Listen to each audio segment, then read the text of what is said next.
Hello guys, सुबह का राधे राधे, जय श्री कृष्णा। तो गाइस, आज हम आपको लेके चलते हैं, बहुत ही अच्छी कथा सुनाते हैं। इस कथा से हमें और आपको ज्ञान ही प्राप्त होने वाला है। तो गाइस, चलते हैं, ये कथा सुनते हैं। इंद्र प्रहारिणी भगवती आदि शक्ति। तो एक समय की बात है, मदा भीमानी दैत्य और देवताओं के बीच भयंकर युद्ध हुआ। यह विश्व में कारक युद्ध लगातार 100 वर्षों तक चलता रहा। उस समय देवता पर भगवती आदि शक्ति कृपालु थी, अतः देवताओं की इस महासंग्राम में विजय हुई। दानव पराजित होकर पृथ्वी और स्वर्ग को छोड़कर पाताल लोक में चले गए।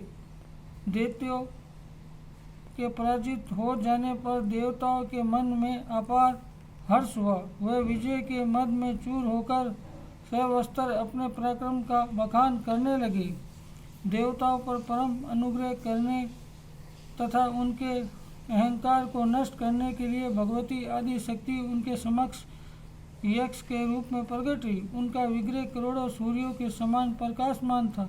देवराज इंद्र ने अग्नि को उस तेजस्वी यज्ञ को परिचय जानने के लिए भेजा। अग्निदेव इंद्र के आदेश से यक्ष पास पहुँचे। यक्ष ने अग्नि से कहा, मेरा परिचय जानने के पूर्व तुम अपना परिचय देने की कृपा करो।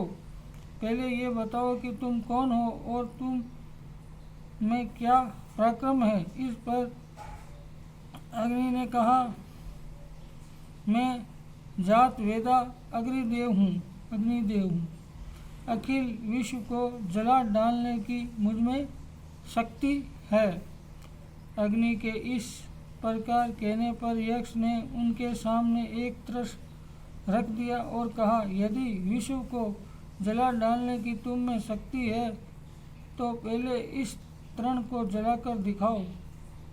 अग्निदेव ने उस तृण को भस्म करने के लिए अपनी संपूर्ण शक्ति लगा दी, किंतु उसे भस्म न कर सके। अंत में लज्जित होकर वे इंद्र के पास लौट गए और उनसे वहाँ का सारा समाचार बताया। तदनंतर देवराज इंद्र ने वायु को बुलाया और कहा, वायुदेव, तुमसे ये सारा जगत ओतप्रोत है। तुम्हारी चेष्टा से ही संसार चेष्टा बना हुआ है।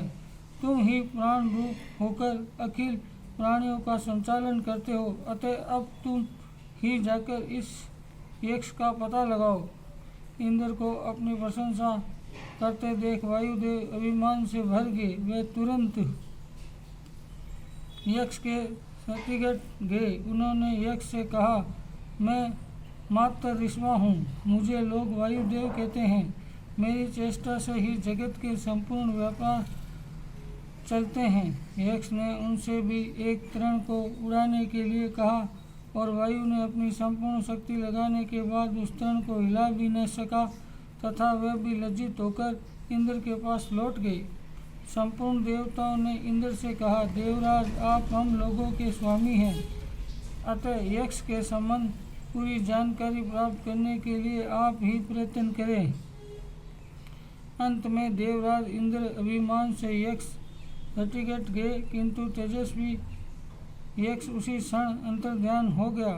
देवराज इंद्र इस घटना को देखकर लज्जा से डूब गए। वे यक्ष का परिचय जानने के लिए भगवती माया बीज का जप करने और ध्यान करने लगे।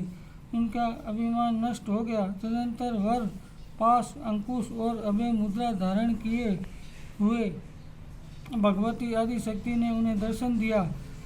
भगवती का दर्शन प्राप्त कर इंद्र कृतज्ञता से भर गए।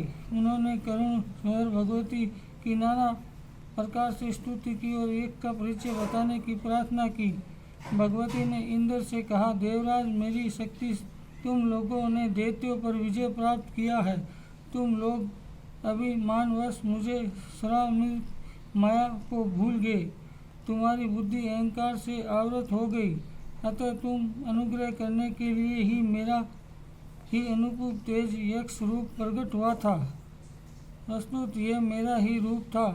तुम लोग अभिमान त्याग कर मुझे लज्जित दान नंद स्वरूपणी देवी के शरणागत हो जाओ। इस प्रकार इंद्र शिक्षा देकर तथा देवताओं के सुपूजित होकर भूल प्रकृति भगवती आदि शक्ति वहीं अंतर्ध्यान हो गई।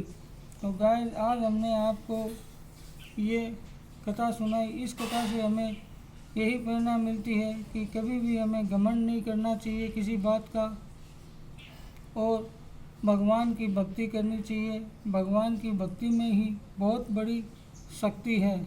तो गाइस आज के लिए इतना ही। सुबह का राधे राधे। जय श्री कृष्णा। जय माँ जगदम्बा। जय माँ भगवती।